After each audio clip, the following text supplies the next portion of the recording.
ചെന്നൈ തിരുപ്പതി ദേശീയപാതയിൽ വാഹനാപകടത്തിൽ 5 വിദ്യാർത്ഥികൾ മരിച്ചു. ഗുരുതരമായി പരിക്കേറ്റ മറ്റ് 2 പേരെ ആശുപത്രിയിലേക്ക് മാറ്റി.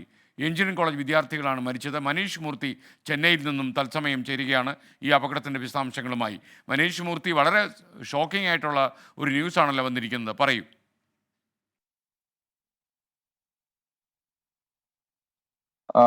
SKN ഇന്ന് രാവിലെയാണ്, പുലർച്ചെയാണ് ഈ ഒരു അപകടം ഉണ്ടാകുന്നത്. ഇവർ ഈ അവധി കഴിഞ്ഞ് വീട്ടിൽ നിന്നും മടങ്ങി വരികയായിരുന്നു. എല്ലാവരും ആന്ധ്രാപ്രദേശ് സ്വദേശികളാണ്. 7 പേരാണ് വാഹനത്തിൽ ഉണ്ടായിരുന്നത്. അതിൽ മരിച്ച ആളുകൾ എന്ന് പറയുന്നത് നിതീഷ് വർമ്മ, ചേതൻ, യുഗേഷ്, നിതീഷ്, അതുപോലെ തന്നെ രാംമോഹൻ റെഡ്ഡി എന്നിവരാണ് മരിച്ചത്.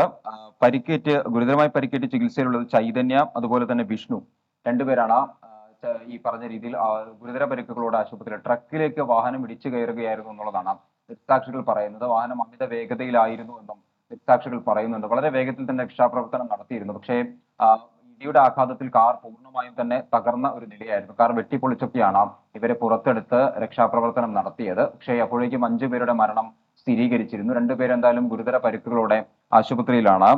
ഇത് തിരുവള്ളൂർ ജില്ലയിലാണ് ഈ ഒരു അപകടം ഉണ്ടായിട്ടുള്ളത്. തിരുവള്ളൂർ ജില്ലയിൽ തിരുത്തനിക്ക് സമീപത്തുള്ള രാമഞ്ചേരി എന്ന് പറയുന്ന സ്ഥലത്താണ് അപകടം ഉണ്ടായിരുന്നത്.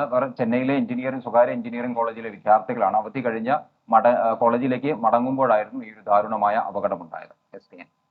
താങ്ക് യു മനീഷ് മൂർത്തി. വല്ലാത്ത സങ്കടകരമായ കാര്യമാണ് 5 കുട്ടികളൊക്കെ ഒറ്റയടിക്ക് മരിക്കുക. ഇതൊക്കെയാണ് ഇന്ന് അപകടത്തിൻ്റെ വാർത്തകളാണ് വളരെ കൂടുതൽ വരുന്നത്.